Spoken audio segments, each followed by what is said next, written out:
น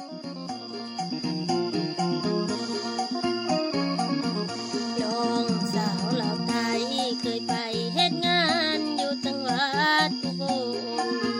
พบหักกับชายหนึ่งคนบ่าวไทยอุบลจนเขาสา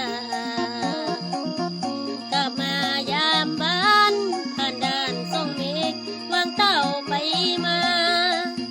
มีชายคนหนึ่งเข้ามาสิขานอาสาดูแลหัวใจเมื่อหักสิ้นใจมีญาติผู้ใหญ่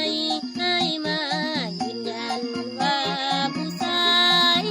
คนนั้นมีภรรยาทั้งน้อยและใหญ่พอได้หูข่าวว่าใจปวดร้าวน้ำตาตกในติดสินหากะเมบ่ไหวจึงกลับลาวไต